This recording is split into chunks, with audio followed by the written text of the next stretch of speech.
Alors, bon, merci beaucoup à Antoine pour cette jolie introduction. Donc moi, je suis, comme Antoine a déjà dit, je suis un physicien des particules. Donc mon point de vue sur la matière, c'est vraiment de comprendre les composants fondamentaux de la matière.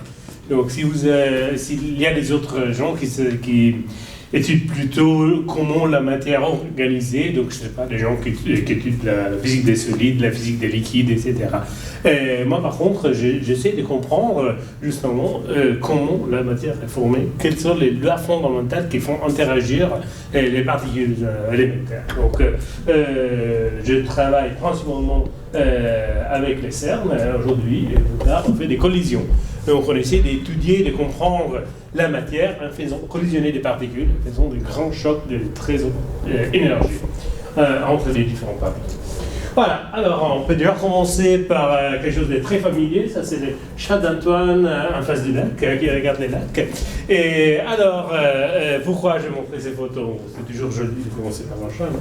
Mais mis à part ça, c'est que je vais montrer que quelque chose de complètement banal, il y a quand même, si on en regarde un peu plus en profondeur, et il y a quand même pas mal de complexité. Si vous pensez, il y a de la matière solide dans cette image, l'arbre, les chats, les voitures, les bateaux, etc. Il y a évidemment les lacs, donc de la matière liquide.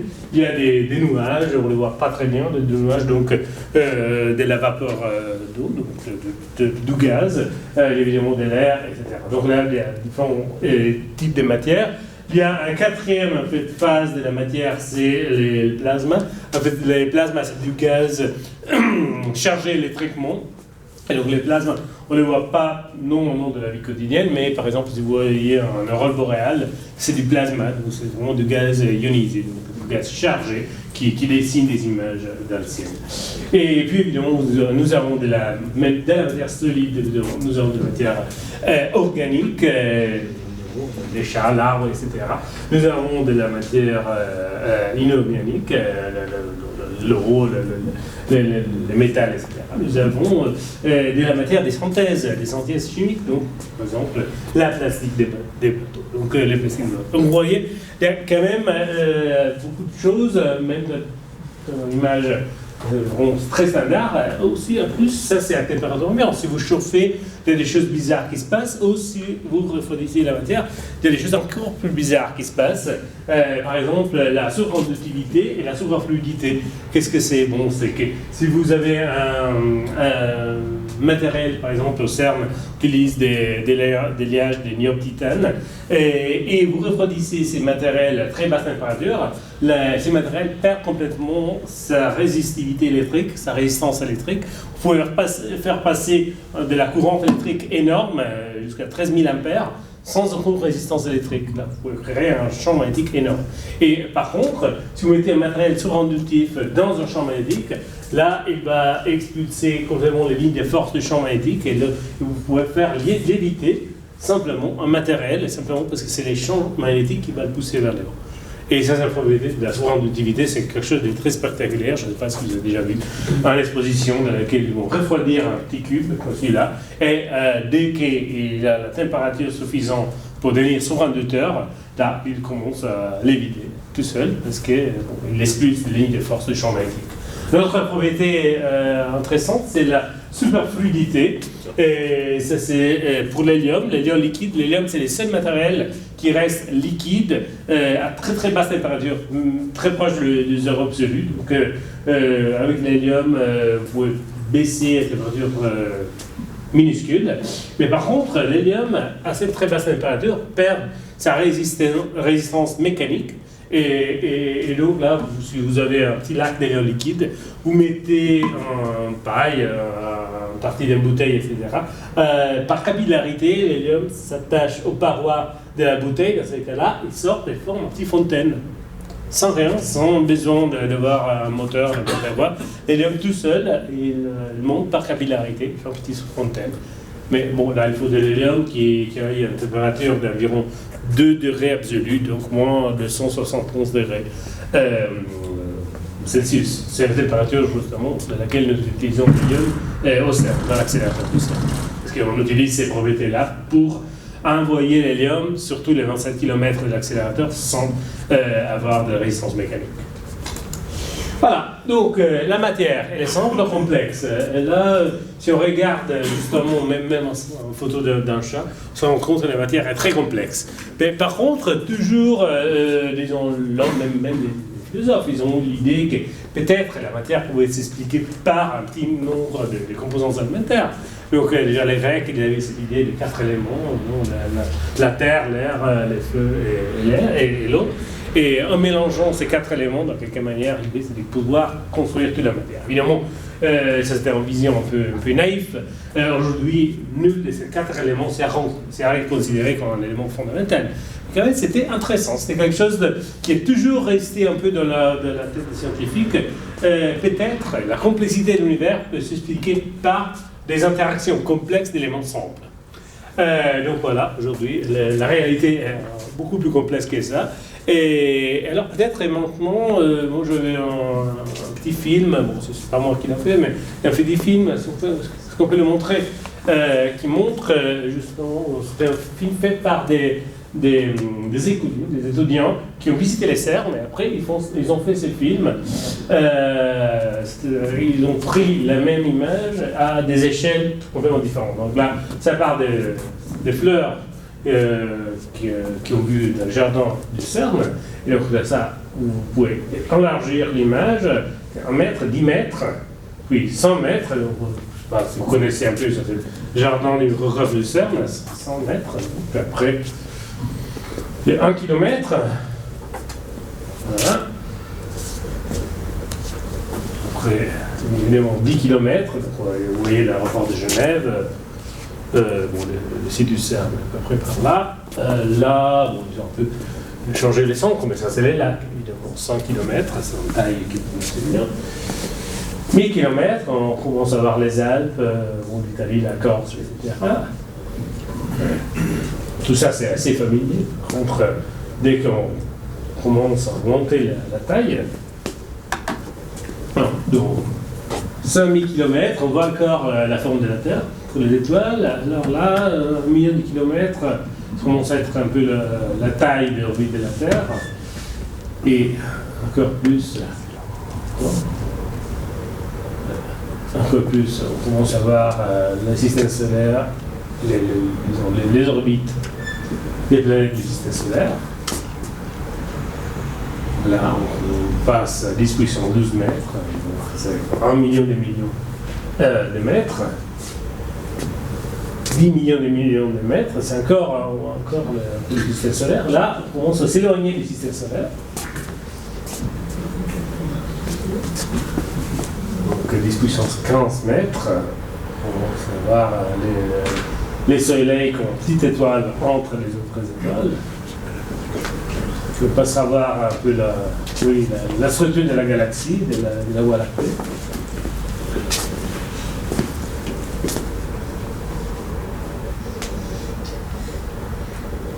Voilà, ça c'est la Voie lactée. Du moins, on n'a pas d'image de la Voie lactée. On a toute la reconstruction à l'ordinateur pour faire la Voie lactée avec des autres galaxies plus petites qui sont autour. On commence à voir maintenant plusieurs galaxies qui sont proches.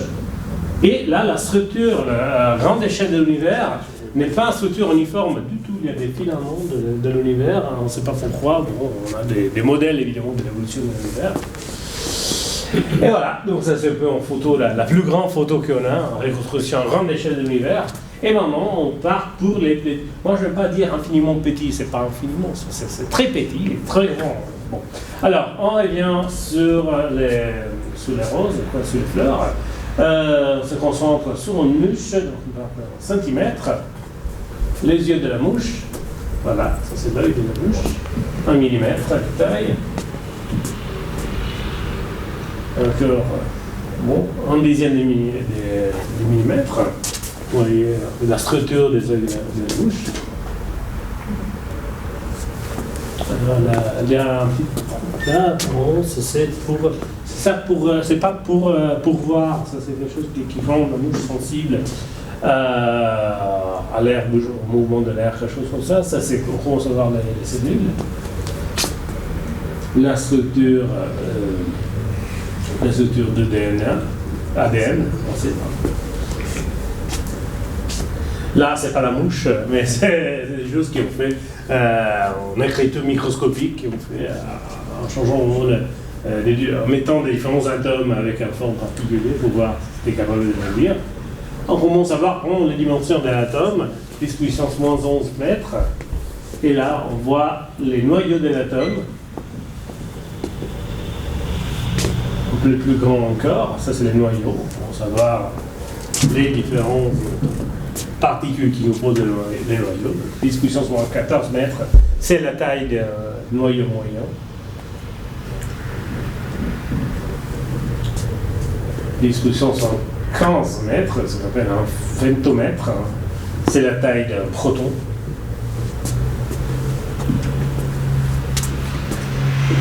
Et là encore plus petit d'un proton. Voilà, c'est fini, mais bon, il y a quelque chose de plus petit. Le proton, il s'appelle quark. Alors, on peut revenir justement, la réalité est beaucoup plus complexe. Par contre, c'est vrai que la science nous a amené à comprendre beaucoup plus de la matière, à comprendre que finalement, l'intuition, que la complexité de la nature est due à des éléments simples, n'était pas si fausse que ça. Alors, la chimie, bon, c'est un peu la descendante scientifique de l'alchimie, c'est une connaissance qui date vraiment du Moyen-Âge, même avant, nous a démontré que toute la matière qui nous entoure est formée par les 32 éléments de la table périodique. Avec la première source conceptuelle d'où à Lavoisier en 1700 et quelques, et c'était avoir découvert que l'eau est formée par hydrogène et oxygène. Donc l'eau jusqu'à ce moment-là était considérée comme quelque chose de fondamental. Il dit non, il y a quelque chose à l'intérieur de l'eau, et puis il a découvert que l'oxygène est aussi dans l'air. Donc l'eau et l'air ont quelque chose en commun, l'oxygène. Et puis, bon, finalement, avec environ 100 ans d'études, ils ont commencé à faire la table périodique qui montre que justement toute la matière peut être expliquée par 42 éléments. En plus, chacun de ces éléments a une sorte de brique fondamentale, quelque chose de très petit, qui a en soi toutes les propriétés chimiques du matériel. Alors, en rappelant les idées du philosophe Démocritus, ils ont appelé quelque chose de très petit atome. Atome signifie quelque chose qu'on ne peut pas casser, quelque chose qui n'a pas de structure. Donc, ils avaient vraiment pensé d'avoir trouvé les 42 éléments fondamentaux avec lesquels on peut construire tout l'univers. Mais cette illusion n'a pas duré longtemps, parce que vers la fin de 1800, du 19e siècle, à Cambridge, J.J. Thomson, il a découvert que l'électricité était portée par une particule. Donc lui, il n'était pas intéressé à la structure chimique de la matière, il faisait des études sur l'électricité. Donc il a réchauffé un filament, et il s'est rendu compte que le filament réchauffé produisait quelque chose qui pouvait être dévié par un champ électrique et un champ magnétique. Donc, justement, l'électricité était portée par une particule. Cette particule-là avait une petite charge négative, et comme c'était une particule qui portait l'électricité, ils ont appelé ces particules les électrons. Donc, finalement, dans les atomes, il y a des électrons qui ont charge négative. Mais les atomes sont presque neutres d'un point de vue électrique. C'est-à-dire que dans les atomes, il faut avoir de la charge positive qui compense la charge négative des électrons. Alors, il y avait beaucoup de théories, et Thomson lui-même, il avait pensé un modèle dans lequel la matière avait une densité à peu près uniforme, donc la charge positive avait une densité uniforme, et les électrons étaient à l'intérieur de la matière, de l'atome, un peu comme des petits raisins dans un muffin, choses comme ça. Mais par contre, il y avait des autres modèles pour expliquer un peu les liaisons chimiques, pour expliquer pourquoi les atomes pouvaient se lier l'un l'autre. Il était plus logique de penser que les électrons étaient à l'extérieur. Donc Rutherford, il a eu cette idée, bon, peut-être l'atome c'est un peu comme un petit système solaire, un noyau central dans lequel il y a toute la charge positive et la plupart de la masse, et les électrons qui tournent autour, un peu comme justement un petit système solaire. Alors il a aussi suggéré une expérience pour faire la différence entre les deux systèmes. En fait, par exemple, si vous avez une boîte fermée et vous ne pouvez pas ouvrir la boîte, Et à l'intérieur de la boîte, vous avez soit en distribution uniforme des matières, je sais pas, vous avez des lots qui occupent toute la boîte. Ou si vous avez je sais pas, un morceau de plomb qui a la même masse de la boîte, mais concentré de la partie centrale de la boîte. Sans ouvrir la boîte, comment vous pouvez faire, distinguer, comment vous pouvez penser une expérience pour distinguer les deux cas? Bon, de manière un peu brutale mais efficace, c'est de tirer des coups de pistolet de la boîte.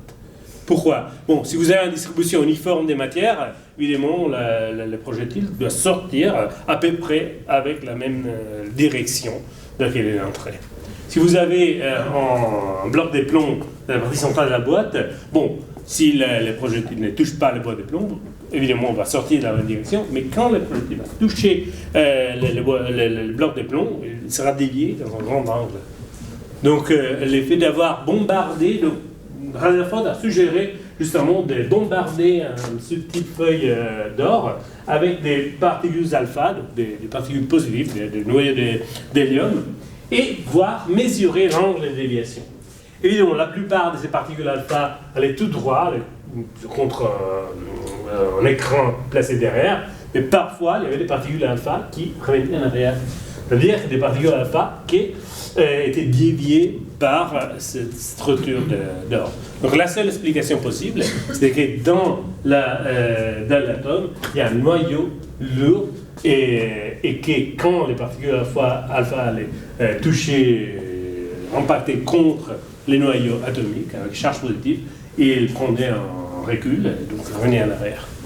Donc ça, c'est une expérience très très intelligente qui a démontré que la plupart de la matière en fait est vide et la masse se concentre dans un lieu central qui a la taille qui est environ un millième de la taille totale de l'atome. Tout le reste sont des électrons qui forment les liaisons chimiques entre les atomes, mais la plupart de la matière se trouve dans l'intérieur du noyau.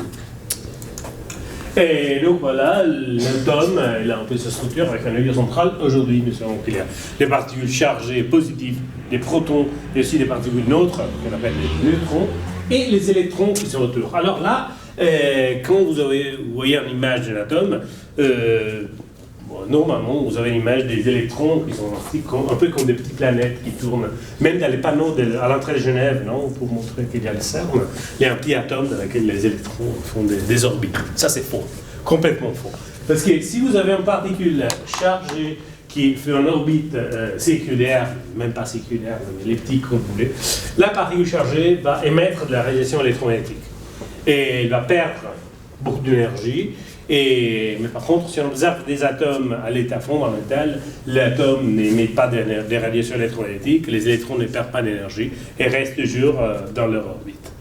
Donc c'est pour ça que j'ai montré cette image-là. C'est une image beaucoup plus réaliste de l'atome. Si vous voulez vraiment vous imaginer les électrons de quelque manière, c'est mieux de les imaginer comme des nuages plutôt que comme des sphères qui tournent. C'est mieux d'imaginer les électrons comme des nuages de charge qui entourent le noyau. Ou encore mieux, des nuages de probabilité de trouver la charge. Mais bon, là, ça c'est en fait une des choses qui ont mené à la découverte de la mécanique quantique, qui nous ont fait comprendre que les lois de la nature, à niveau microscopique, sont très différents par rapport aux lois de la nature à niveau macroscopique. Mais donc, il y a des notions de probabilité, il n'y a pas de causalité directe, etc. Par contre, comme dans notre monde, nous avons typiquement, nous traitons des ensembles, des milliards d'atomes, alors finalement, on a plutôt, c'est plutôt des propriétés statistiques de cet ensemble que nous voyons, pas les propriétés de l'atome singulaire. Donc c'est pour ça que les lois, pour nous, les lois de la nature, ont une certaine image déterministe. Mais par contre, à niveau microscopique, si on regarde l'atome individuel, là, les propriétés sont très différentes et donc on rentre dans les royaumes de probabilité plutôt que de la causalité.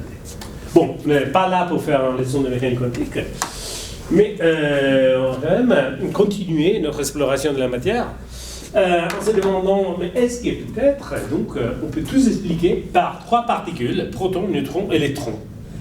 Bon, en fait, il y a une quatrième particule qui est vraiment très, qui est un peu partout de l'univers, c'est les neutrinos.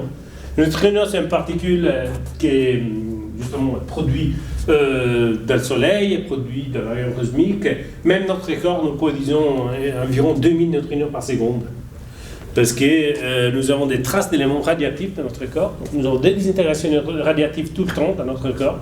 Et nous émettons 2000 neutrinos par seconde. Mais on ne les voit pas. Les neutrinos ont une interaction très très faible avec la matière. Comme par exemple, nous avons fait une expérience au CERN dans laquelle il y avait des neutrinos produits au CERN à Genève, envoyés vers le laboratoire de Gran Sasso, donc à côté de l'Aquila, à 100 km des Rome. 732 km de distance. Évidemment, on n'a pas construit un tunnel qui faisait 732 km. C'était absolument folle, mais en plus, pas nécessaire. Parce que les neutrinos peuvent traverser tranquillement la Terre, traverser les Alpes, les Apennins, traverser les laboratoires de Gran Sasso et sortir. Nous avons envoyé des milliards de neutrinos par seconde. Il y avait un neutrino par jour qui interagissait avec les laboratoires de Gran Sasso. Tous les autres neutrinos passaient comme des fantômes, sans laisser trace. Donc les neutrinos ont une interaction vraiment très très faible. Pour pouvoir étudier les propriétés des neutrinos, il nous faut une énorme quantité de ces particules, donc produire une énorme quantité de ces particules et des détecteurs énormes pour pouvoir les étudier. Voilà, donc ça c'est une des très rares interactions des neutrinos. Le neutrino vient ici, on ne le voit pas, et ici, on gère des particules secondaires. Voilà, donc on a 4 particules, protons, neutrons, électrons, neutrinos. Avec ça, c'est vrai, on peut construire la quasi-totalité de l'univers. Bon, heureusement, quasi-totalité, parce que autrement, la physique des particules n'était pas très intéressante. 4 particules, on ne va pas très loin. Mais en réalité, nous avons des centaines de particules élémentaires, entre guillemets. Et la différence, c'est que les 4 particules que je viens de mentionner sont des particules stables. Ce sont des particules qui ne se désintègrent pas. Bon, les neutrons, c'est tout seul, se désintègre après 15 minutes, mais sinon, il est stable. Dans le noyau, il est stable, le neutron. Et les centaines de particules qu'on a découvertes en faisant des études, justement, de physique des particules, ils ont tous une vie moyenne très très courte. On parle de milliardièmes de secondes, même moins de ça. Donc là, vous pouvez produire des centaines de particules différentes, mais là, les particules vont se désintégrer. Donc, vous produisez une particule lourde, là, elle va se désintégrer dans des particules de masse intermédiaire, et là, la particule de masse intermédiaire va se désintégrer encore dans des particules de petite masse, et là, la particule de petite masse, elle est stable, parce qu'elle ne peut plus se désintégrer. La particule la plus légère de cette théorie, c'est la particule finale de la chaîne de désintégration, et donc, c'est stable. Donc l'effet que dans notre univers, nous avons une grande majorité de protons, neutrons, électrons et neutrinos, c'est simplement un hasard. C'est seulement l'effet que ces 4 particules sont les particules les plus légères de leur catégorie. D'accord? Donc là, c'est la partie finale de la chaîne de désintégration. Mais pourquoi, en fait, il n'y a que des particules légères qui sont stables dans notre univers? Parce que nous vivons dans un univers froid. Vous savez peut-être que la température moyenne de l'espace intergalactique est 2,7 degrés absolus, donc moins de 160 degrés Celsius. Parce que nous sommes dans une phase de l'évolution de l'univers s'est refroidi, et maintenant l'espace intergalactique est très très froid. Alors la température est liée à l'énergie moyenne par une relation thermodynamique, donc proportionnelle à l'énergie, et vous savez bien par l'équation d'Einstein, l'équation la plus connue de la physique, connectée avec la masse. Donc, petite température signifie petite masse. Dans un univers froid, il n'y a que les particules légères qui sont stables. Toutes les autres particules se sont déjà désintégrées. Donc nous sommes dans une situation d'un univers très calme, entre guillemets, stable, et très pauvre en particules, dans laquelle il n'y a pas beaucoup de particules différentes. Mais l'univers n'est pas toujours été comme ça. Il y a 15 milliards d'années, toute la masse et toute l'énergie de notre univers actuel était concentrée dans un région d'espace très petit. Donc là, vous voyez, dans le premier instant de la vie de l'univers, il y avait des températures énormes, 10 puissance 32, 10 puissance 37 degrés, etc. Donc l'univers a eu son expansion, et donc comme un gaz d'un frigo, l'expansion signifie refroidissement, et l'univers se refroidit. De la partie initiale de la vie de l'univers était rempli de particules très lourdes, beaucoup plus lourdes que celles que nous avons aujourd'hui. Donc c'était beaucoup plus intéressant pour un physicien des particules de vivre dans cette période-là. Il faisait très chaud. Et donc nous vivons ici, heureusement, tranquille. Mais nous voulons quand même comprendre les lois fondamentales de la nature, nous voulons quand même comprendre l'évolution de l'univers. Et il n'y avait personne là pour pouvoir faire des expériences de physique. Alors là, c'est juste d'intérêt, on peut voir qu'en fonction du temps, l'univers a passé par différentes périodes. Ère quantique, des grandes unifications des forces, ère hadronique, leptonique, radiative, ère stellaire, maintenant nous sommes là. Mais donc, nous voulons, avec nos expériences, notre connaissance, étudier, revenir un peu en arrière dans le temps. Donc, étudier un peu ce qui se passait dans cette période-là.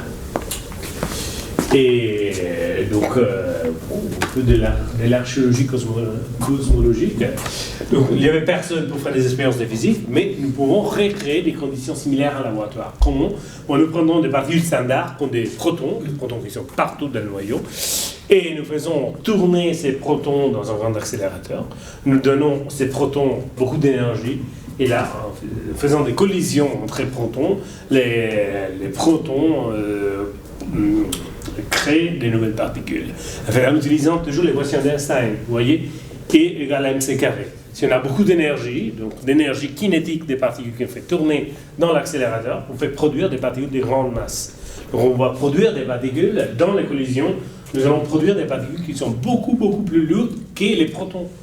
On part des protons, mais on va créer de la matière à partir de l'énergie kinétique qu'on donne à ces protons par l'accélération.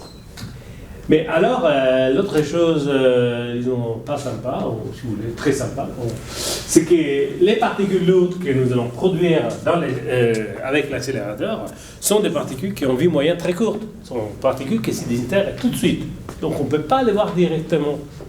Nous devons reconstruire les propriétés des particules par leur produit de désintégration. Nous avons des protons qui sont des collisions, paf. Là, nous allons produire une particule plus lourde, mais la particule lourde explose tout de suite. Et alors, nous devons mettre autour des plans de collision des grands détecteurs de particules, des instruments qui mesurent les propriétés des particules qui sortent de la collision. Moi, je m'amuse à dire que c'est comme si on avait deux pommes, on lançait les deux pommes à très grande vitesse l'une contre l'autre, et pouf, dans la collision, on produit un pastèque. Et par contre, la pastèque, elle explose tout de suite, on ne peut pas le voir. Donc la seule chose qu'on peut voir sont les petits sémis, les petits pétons noirs qui sortent de l'explosion de la pastèque. Et à partir de ça, en mesurant la direction et l'énergie des petits pétons, nous allons reconstruire la forme de la pastèque. Donc c'est pas exactement ce qu'on fait aussi, mais presque, hein, c'est très similaire. Il faut produire des choses qui n'existent pas à partir de l'énergie et pour reconstruire, donc découvrir les propriétés de ces choses qu'on ne peut même pas observer parce qu'elles se désintègrent tout de suite à partir de leur produit de désintégration. Voilà, donc je parle un peu du CERN et de comment nous faisons ça. Après, je reviendrai un peu à la physique de ce qu'on a découvert en faisant cette type d'expérience. Donc là, on est très proche du plus grand laboratoire de physique fondamentale au monde. Et c'est un laboratoire qui a maintenant plus de 60 ans d'histoire et été construit après la Deuxième Guerre mondiale pour un peu user la science européenne et maintenant est devenu vraiment le plus grand du monde. Et donc je m'amuse à dire que l'acronyme CERN ne signifie plus rien parce que CERN c'est Conseil européen pour la recherche nucléaire. Bon, c'est pas un conseil, mais c'est un grand laboratoire. Le conseil s'est réuni à Paris au début des années 50. C'est pas européen, c'est un laboratoire mondial, on ne fait pas de recherche nucléaire. C'est-à-dire que si on pense à la recherche nucléaire, on pense en centrale nucléaire, on pense à l'utilisation de l'énergie atomique. Mais là, non, on fait rien de tout ça, on cherche vraiment de comprendre les lois fondamentales de la nature, on essaie de comprendre les particules qui composent la matière, justement. Alors là, je fais un petit intermède, je fais une petite parenthèse. Quand je parle des architectes, je voulais dire que les CERN est moche. Donc les CERN étaient construits, bon déjà c'est une organisation internationale, donc les différents pays ne voulaient pas trop dépenser par des bâtiments, on ne sait pas si c'est de la Suisse, c'est de la France, et donc ça ressemble vraiment à un complexe industriel. Donc ça c'est une image du CERN aujourd'hui. Dernièrement, ils ont commencé à faire des bâtiments un peu plus jolis, donc celui-là, vous voyez, vous passez par Satigny derrière, vous pouvez le voir. Et en l'occurrence, ça c'est un hostel qui sont construits, c'est pas super joli. Par contre, il y a un exemple de laboratoire de physique qui est très joli, je trouve. Moi, j'ai passé pas mal de temps au Fermilab de Chicago. Et donc, le physicien qui a créé les Fermilab, il a quand même un sens esthétique très développé. Il a voulu construire des bâtiments aussi jolis. Donc ça, c'est le bâtiment principal qui fait 15 étages. Et ça, c'est un lac glacé. Mais bon, il y a quand même de belles choses là, Fermilab. Donc je pense qu'on a besoin de vous pour améliorer un peu l'image du laboratoire ici à Genève. Bon, alors, qu'est-ce qu'on a sous terre? Parce que ça, c'est une image du laboratoire externe, évidemment, mais la plupart du CERN se trouve à profondeur environ 100 mètres, simplement pour des raisons géologiques, parce qu'il y a la molasse, c'est un terrain très facile à creuser. Ils ont décidé de faire un accélérateur à 100 mètres, et on ne pouvait pas le faire en surface, faute de détruire tous les villages qui sont autour. Donc là, c'est un accélérateur de 27 km, donc, qui est environ entre l'aéroport et les Jura, donc la télécabine, le départ de la télécabine de Crozet, si vous connaissez. Et là, vous avez des aimants qui font tourner les protons et des cavités accélératrices qui donnent l'énergie aux protons. La plupart des accélérateurs sont des aimants qui gardent les protons dans leur biséculaire, mais évidemment, nous avons besoin aussi d'un moteur qui pousse les particules à avoir toujours plus d'énergie. Et puis, évidemment, on va faire des collisions. Donc, dans 4 points, les deux faisceaux de protons se rencontrent, et autour des points de collision, vous voyez, là c'est un faisceau qui va dans une direction, un faisceau qui va de l'autre direction, et il y a un point de collision très petit. La taille du faisceau dans le point de collision, c'est 10 microns, donc un centième de millimètre, et autour des points de collision, nous avons des grands détecteurs qui sont là pour mesurer ce qui sort de la collision. Alors ça c'est l'image d'une collision prise dans Atlas, ça c'est le détecteur dans lequel je travaille, c'est le plus grand des détecteurs jamais construit. Atlas fait 43 mètres de longueur et 25 mètres d'auteur. Donc c'est une cathédrale placée dans une caverne 100 mètres sous terre. Donc là vous voyez, la collision se passe ici. Les deux protons initiaux viennent dans cette direction, ils produisent une particule lourde, la particule lourde se désintègre un peu partout, et là vous voyez les produits de la désintégration. Alors là, on peut dire, bon, son détecteur, c'est un énorme appareil photo numérique. Presque. Là, je mis quand même Marcel Blad, là, vous faites des photos, des jolies photos. Et je mis quand même, donc, un appareil assez cher. Ils sont assez chers, les détecteurs de particules. Et il y a quand même des différences. Et de mon caméra prendre une image de quelque chose qui est dehors, le détecteur, il est traversé par des particules à l'intérieur. On peut faire des images, on peut faire des photométriques, mais des résolutions à l'ordinateur des collisions. Et en plus, l'autre grande différence, c'est la vitesse. C'est-à-dire que nous faisons 40 millions de collisions par seconde à l'intérieur des détecteurs de l'HC. Et là, votre caméra ne peut pas prendre 40 millions de photos par seconde. Par contre, on ne peut pas tous enregistrer. Au maximum, nous pouvons enregistrer 1000 collisions par seconde. Et là, nous avons un système en temps réel qui décide quelles collisions sont les plus intéressantes. Quelles collisions on peut garder et quelles collisions on peut rejeter. Et c'est un système évidemment très important parce que si ces systèmes ne fonctionnent pas bien, on ne va pas prendre les collisions les plus intéressantes, on va prendre des choses qui ne sont pas intéressantes pour l'analyse. Puis l'analyse s'est fait après, c'est l'analyse offline qui s'est fait avec des logiciels qui occupent la plupart du temps, la plupart des choses que nous faisons dans notre quotidien, c'est analyser les données. Voilà, ici j'ai des images des 4 détecteurs de l'LHC. Donc ça c'est Atlas, c'est un bonhomme là, vous voyez, pour donner la taille. C'est CMS, le moment dans lequel il a été descendu de la caverne. Donc CMS était construit en surface, il pèse environ 7000 tonnes. ils ont coupé un morceau comme un gâteau de Noël, et 7 morceaux, et chaque morceau était descendu à 100 mètres de profondeur avec un grue géante, un de ces grues qu'on utilise dans les chantiers navals. Ils ont descendu ces morceaux l'un après l'autre. Bon, j'imagine qu'ils ont été contents qu'ils ont terminé, il n'y a pas eu de problème, il n'y a eu rien qui est tombé, etc. Et bon, ça c'est notre détecteur, et l'HCB à l'intérieur de la caverne. Et là, vous voyez, malheureusement, ça c'est pas une super photo, mais ça, certains physiciens, certains membres de la collaboration qui se font de la photo à l'intérieur de la caverne devant leur détecteur. Et ça c'est le détecteur Alice, c'est aussi un très grand détecteur qui a un aimant, un fer avec des portes. Donc on peut ouvrir et fermer la porte, donc ça fonctionne, les portes sont fermées pour faire de la maintenance, etc. On ouvre cette énorme porte pour pouvoir accéder à la partie interne du vecteur. Voilà, donc je vous montre encore des images, c'est une image d'Atlas, d'un des collisions d'Atlas. Vous avez aussi les dates de la collision de prise. Alors, on revient un peu à la physique.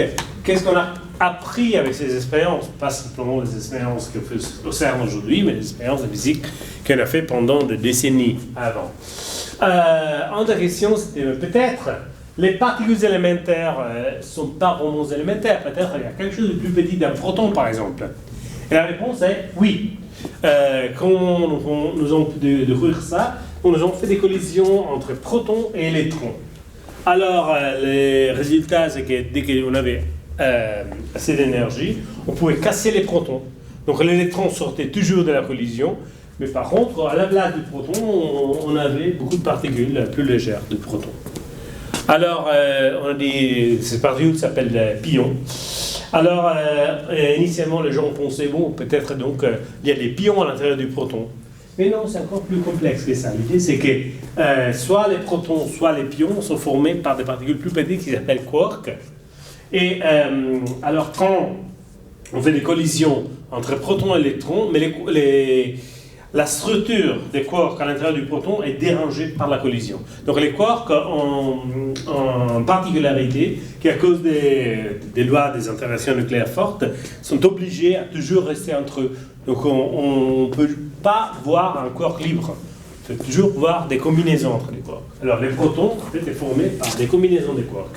Dès que vous avez un choc entre protons et électrons, l'électron va perturber l'équilibre, la symétrie des quarks à l'intérieur du proton, et les quarks très rapidement vont se réarranger, recréer quelque chose d'autre, et donc vont créer, les quarks du proton vont créer les autres particules qui sortent de la collision. Donc voilà, toutes les particules qui viennent de cette collision sont des quarks qui se sont réorganisés pour produire des autres particules. Donc ça c'est un peu le tableau des particules élémentaires comme nous les connaissons aujourd'hui. Nous avons deux classes de particules, des quarks et des leptons. Donc les quarks, comme je vous ai dit, on ne peut pas les voir directement, on voit que des mélanges des quarks. Donc les protons et les neutrons sont des mélanges entre des quarks up et des quarks down. Et puis ces quarks-là sont plus lourdes, ils composent des particules qu'on peut produire dans un accélérateur. Et puis nous avons les leptons, donc les électrons, mais aussi des frères aînés, si vous voulez, des électrons, qui s'appellent mu et tau. Et les mu et les tau, ils ont par contre une vie moyenne très courte. Donc si vous produisez un tau, lui se désintègre dans un muon, les muons se désintègrent dans un électron. Et puis nous avons 3 neutrinos, et donc aussi les neutrinos sont le résultat de la désintégration des leptons. Et donc ça, c'est ce qu'on appelle la matière. Mais il y a évidemment aussi l'antimatière. Qu'est-ce que c'est l'antimatière? Bon, c'est rien de spécial. Pour chaque particule que je vous montrais dans la table précédente, vous avez une sorte de frère jumeau, notre particule qui a les mêmes caractéristiques, sauf certains qui sont opposés, comme par exemple la charge électrique. Donc nous avons l'électron qui a une charge négative, mais beaucoup d'autres particules, et l'antiélectron, qui s'appelle aussi les positrons. Bon, les positrons ont les mêmes caractéristiques que l'électron, mais charge positive, c'est tout ça qu'on appelle les positrons. Et donc, quand une particule, son antiparticule rentre en contact, qu'est-ce qui se passe? Il y a une explosion. Et donc là, l'électron et les positrons vont produire 2 photons, donc de la lumière, avec de l'énergie égale à la masse de cette particule. Évidemment, toute la masse se transforme en énergie E égale mc carré. Mais en physique, normalement, quand vous pouvez faire une réaction, vous pouvez faire aussi la réaction opposée, c'est-à-dire vous pouvez produire, à partir de l'énergie, vous pouvez produire une paire particules et antiparticules. Donc dans cette image-là, il y a un photon qu'on ne voit pas, donc un rayon gamma, et dans ce point-là, les photons produisent un électron et un anti-électron qui tournent dans un champ magnétique, donc sont très similaires. Et là, il y a aussi la production qu'ont les photons, aussi donner de l'énergie à un atome, et cet atome, voilà, en fait, un électron d'atome qui commence à tourner. Donc voilà, on peut produire l'antimatière en laboratoire. On va jamais produire l'antimatière tout seul, on va toujours produire de la matière et de l'antimatière en laboratoire. Au CERN, on fait de l'antimatière tous les jours. Mais le problème, c'est que quand l'antimatière, quand on rencontre de la matière, il y a ces explosions. Bon, heureusement, dans notre vie quotidienne, on n'observe pas les explosions qui sont rendues aux rencontres entre matière et antimatière. Donc, nous sommes faits des matières, comme vous voyez là, et notre Terre, notre système solaire est fait des matières. En regardant le ciel, on ne voit même pas ces explosions qui sont rendues à la collision entre matière et antimatière. Donc la question est, c'est où l'antimatière? Donc nous avons perdu l'antimatière. Nous n'avons pas de tout l'univers que nous connaissons, apparemment, il est fait des matières, mais pas d'antimatière. Si l'univers est le résultat d'une grande explosion, d'un Big Bang, dans laquelle l'énergie s'est transformée en matière, on s'attend que l'énergie soit transformée en matière et antimatière en partie égale. Donc, elle est où l'antimatière? Bon, là, on ne sait pas. Donc, on a perdu l'antimatière il y a longtemps, 15 milliards d'années. Apparemment, selon les théories actuelles, vraiment l'explosion initiale était suivie par une annihilation, une destruction d'antimatière. Et notre univers et les résultats de cette destruction, il y a un petit peu d'antimatière, des matières qui est restée, et notre univers actuel, c'est le petit peu de matière qui est restée de cette grande explosion. On est parti de quelque chose de symétrique, s'éloigner, mais apparemment, les lois de la physique sont un peu différentes entre matière et antimatière, très très similaires, mais un peu différentes. Et c'est cette petite différence qui a créé l'asymétrie, donc qui a fait disparaître toute l'antimatière et rester un petit peu de matière qui constitue notre univers actuel. Et ça, c'est une idée, c'est une théorie. Nous avons trouvé des différences, mais les différences que nous avons trouvées sont trop petites pour pouvoir expliquer notre univers. Donc il y a notre hypothèse, peut-être il y a des antimondes, peut-être il y a des galaxies et d'antimatière, c'est pas de la science-fiction, peut-être qu'il y a très loin, il y a des galaxies dans lesquelles, au lieu d'y avoir des protons, on a des antiprotons, des antiélectrons, etc. Donc pour ça que nous avons construit un détecteur des particules et nous avons lancé sur la Station spatiale internationale. Il est toujours là depuis 5 ans. C'est un détecteur qui a été construit au CERN, et donc encore au CERN, nous avons la salle de contrôle, et ce détecteur-là s'appelle AMS, vous la voyez, la Station Spatiale Internationale, le détecteur AMS qui se trouve ici, et le détecteur AMS, c'est un détecteur de particules qui recherche de l'antimatière dans la rayon cosmique, pour voir si par hasard il y a des antiprotons, des antinoyaux, qui viennent d'une galaxie lointaine. Pour l'instant, après 5 ans, il n'a rien trouvé. Donc, il a trouvé beaucoup de matière, beaucoup de protons, d'électrons, il a fait des études exceptionnelles, super, sur les rayons cosmiques, mais il n'a pas encore trouvé des rayons cosmiques faits d'antimatière. Donc pour l'instant, on sait que pour l'instant, on n'a pas d'évidence de l'existence d'une anti-étoile, d'une anti-galaxie, même très grande. Voilà, alors là, je fais encore une autre petite parenthèse, je vous parle des forces, parce que la physique, évidemment, s'occupe de la matière, mais s'occupe aussi des forces qui font interagir la matière. Alors, on est arrivé aux années 50, dans la période de la fondation du CERN, avec tous les phénomènes de la nature qui pouvaient s'expliquer par 4 forces fondamentales. Donc la force gravitationnelle, que tout le monde connaît, la force électromagnétique, aussi tout le monde connaît, la force nucléaire faible, qui est responsable de plusieurs désintégrations radioactives, comme par exemple la désintégration nucléaire bêta, et la force nucléaire forte, qui est la force qui tient ensemble les protons et les noyaux dans les noyaux atomiques.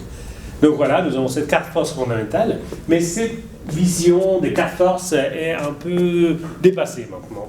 Parce que nous avons en théorie, maintenant il y a 50 ans de l'histoire, c'est la théorie électrofaible qui a unifié la force nucléaire faible et la force électromagnétique. C'est-à-dire que nous avons une seule équation, là, vous pouvez le voir aussi dans un tasse, si vous venez au CERF, vous pouvez acheter un t-shirt avec la théorie électrofaible.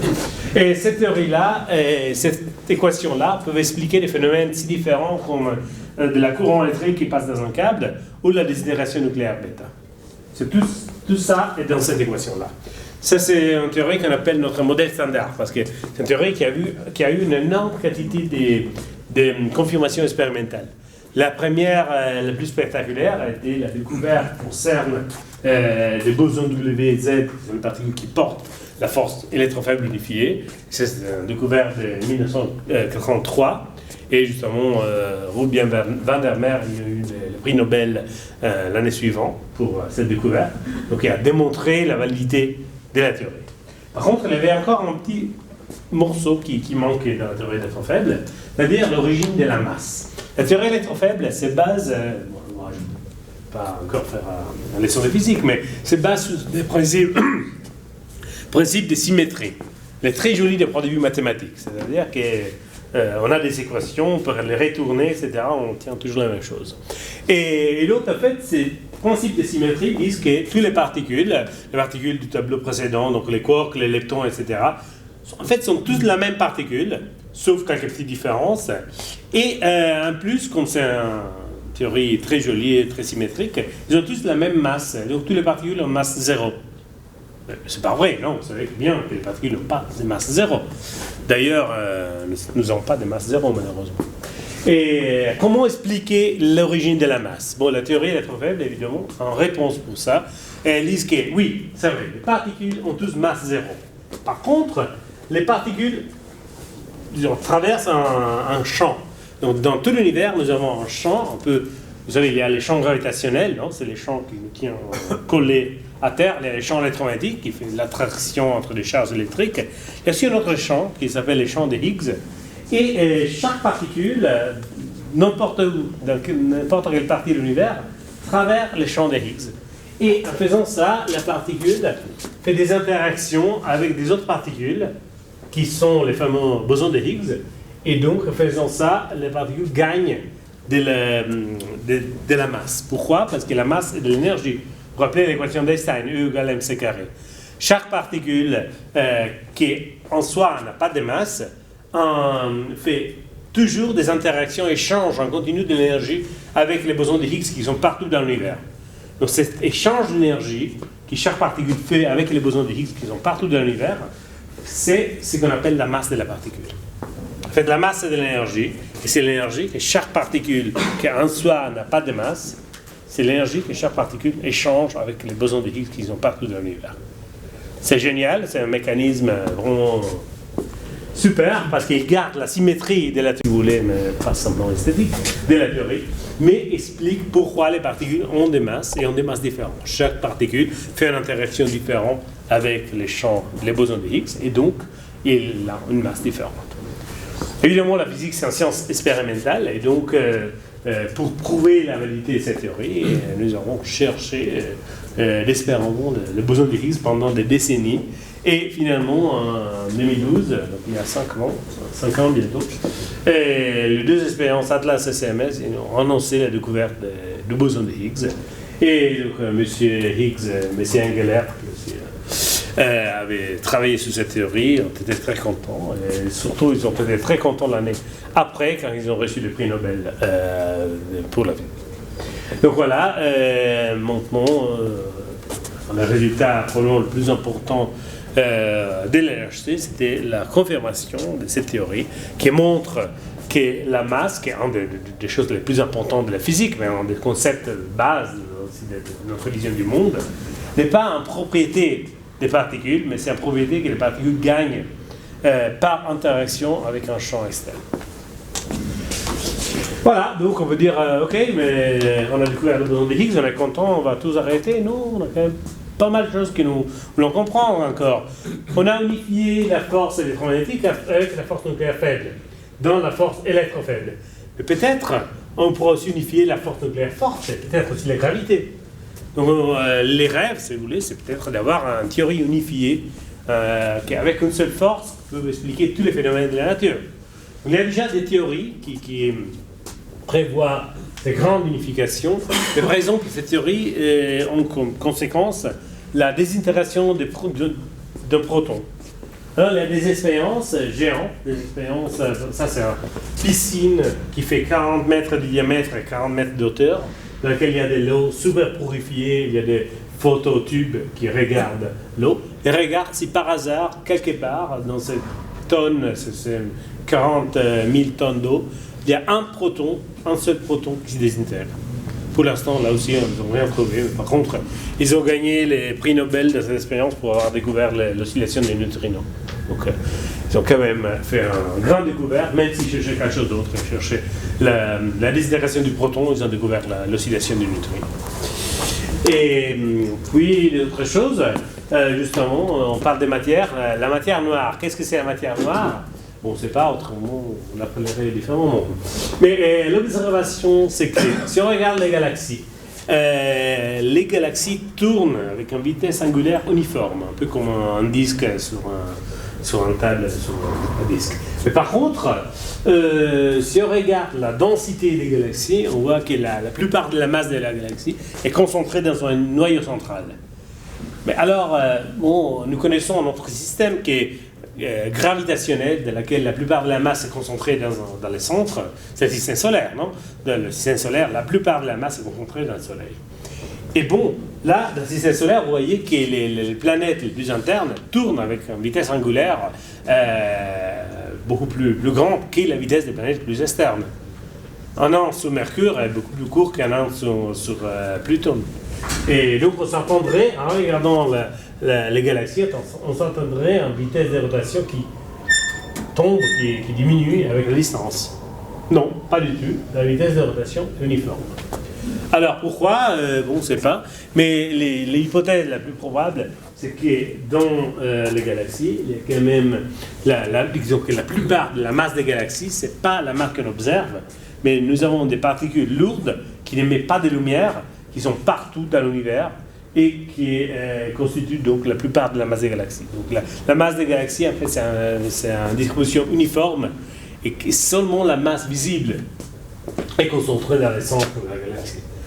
Partout, il y a des particules lourdes qu'on ne voit pas, mais qui quand même contribuent à l'attraction gravitationnelle de la galaxie. C'est pour ça qu'on l'appelle la matière noire, parce qu'on ne voit pas. Et donc au CERN, on essaie de produire des particules de matière noire et de voir évidemment comme elle est noire, c'est-à-dire c'est de la matière qui a très peu d'interaction avec le reste. C'est très difficile aussi à produire et à observer.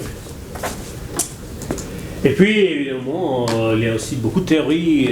Les théoriciens, ils ont beaucoup de fantasies, donc ils ont développé beaucoup d'idées de comment le monde peut être à d'échelles différentes.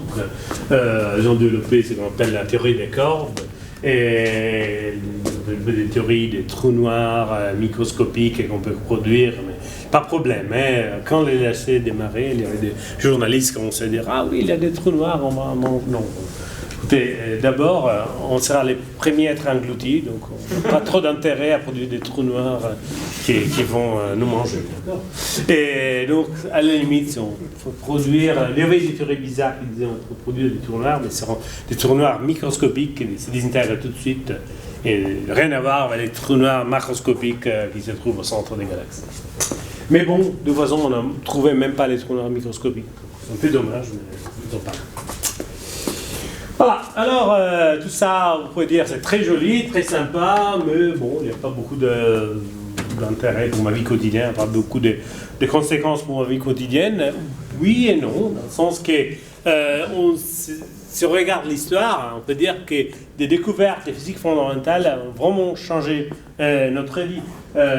Par exemple, l'unification électromagnétique, donc les 4 équations de Maxwell qui nous ont dit que l'électricité et le magnétisme sont la même chose, sont à la base des ondes radio, donc tout le rang des développement des télécommunications qu'il y a eu le début du XXe siècle, même avant, la radio, télévision, etc., sont le résultat d'une découverte de physique théorique.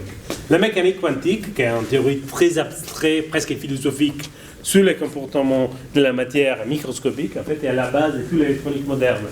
On ne pourrait jamais mettre des milliards de transistors dans un puce d'un centimètre carré sans connaître très bien les lois de la mécanique quantique. Vous voyez, les grandes révolutions scientifiques ont des impacts révolutionnaires. En fait, c'est Faraday qui a dit que bon, la lumière électrique n'a pas été inventée, il faisait des recherches sur des bougies. Donc pour faire oui, vous pouvez faire des améliorations, mais pour faire vraiment un saut des technologies, il faut avoir de nouvelles sciences. Donc, augmenter notre connaissance de la nature. Par contre, c'est aussi vrai qu'au CERN, mais en général, dans les laboratoires de physique, on fait beaucoup de recherches appliquées. Pourquoi? Parce que nous voulons toujours construire des détecteurs, des accélérateurs qui sont beaucoup plus performants. Donc on ne va jamais faire une grande découverte scientifique avec les technologies d'hier. Il faut développer les technologies du lendemain pour faire des recherches scientifiques. Donc on a des groupes qui travaillent sur la physique médicale, accélérateurs, informatique, électronique, etc. En fait, la plupart des employés du CERN sont des ingénieurs. Il y a très peu de physiciens. Les physiciens sont externes. Moi, je suis prof universitaire ailleurs, mais je ne suis pas employé du CERN. Donc là, je vous fais des exemples très rapides. Par exemple, en physique médicale, la physique médicale, c'est quelque chose qui a eu des développements incroyables dans les derniers 20 ans. Donc, on fait par exemple, on développe des tomographes pour la PET, donc la tomographie émission de positrons. On envoie des petites doses d'antimatière dans les corps du patient pour faire des annihilations et voir avec des détecteurs placés autour du corps la densité, pour étudier la densité du corps du patient. Et puis il y a aussi l'hydrothérapie, c'est la manière de curer les cancers avec des protons, parce que les protons vont s'arrêter dans un endroit très précis et donc donner toute leur énergie, déposer toute leur énergie là. On peut donner des doses énormes de radiation sans endommager les cellules saines qui sont autour. Par contre, il faut connaître très bien où on va envoyer la radiation, quel type de radiation, etc. Parce qu'autrement, on peut faire des dommages incroyables. Donc, c'est une technologie très puissante, mais a besoin de tous les know-how développés dans des années de physique des particules pour savoir exactement ce qu'on fait. Voilà, mais évidemment, l'application technologique du CERN la plus connue, c'était l'invention du web. Donc Internet comme réseau, comme connexion entre les ordinateurs placés à des kilomètres de distance existe depuis les années 50, a été inventé aux États-Unis. Mais avant l'invention du web, Internet c'était quelque chose qui est pour des spécialistes. Il n'y avait pratiquement pas d'informations publiques et d'utiliser que pour copier les fichiers d'un ordinateur à l'autre. Mais alors, Berners-Lee, qui est un physicien qui a travaillé au CERN quand il a inventé le web, il a eu cette idée géniale. Parce qu'il y a 25 ans qu'aujourd'hui, la plupart des physiciens qui travaillaient sur les expériences au CERN travaillaient depuis des universités qui sont placées dans les 4 coins du monde. Donc les universités avaient déjà Internet, personne ne l'utilisait. Et lui, il a eu cette idée géniale. Mais pourquoi pas utiliser l'Internet pour échanger de l'information? Donc l'idée initiale, c'était de donner à chaque physicien la possibilité de créer sa page personnelle pour échanger les résultats de son travail. Donc créer des liens avec la page de ses collègues, etc., pour permettre aux gens de partager l'information, partager les résultats de leur travail, ses publications, etc., de la manière la plus rapide possible. Et donc ça, c'est quelque chose qui a changé les mots. Voilà, donc je vais m'arrêter là. Conclusion sur la matière. La matière est très complexe. Mais nous avons trouvé quand même des symétries époustouflantes. Nous avons trouvé que la complexité est due à un petit nombre de particules élémentaires, qui sont les quarks et les leptons, qu'il y a aussi un miroir d'antimatière, donc il y a une symétrie entre matière et antimatière, mais on ne sait pas pourquoi ces miroirs ont été brisés, donc pourquoi il y a très peu d'antimatière dans notre univers. Et il y a des lois qui font interagir ces particules, qui sont très symétriques, et des lois qu'on arrive à comprendre beaucoup plus. On peut expliquer une énorme quantité de phénomènes de nature avec des équations simples. Et donc il y a beaucoup de beauté dans tout ça, et la beauté n'est pas simplement extérieure dans la nature, mais aussi apparemment dans des lois qui font tourner les choses, qui font gérer, qui font interagir les petites particules qui composent l'univers. Voilà, donc je me rate là.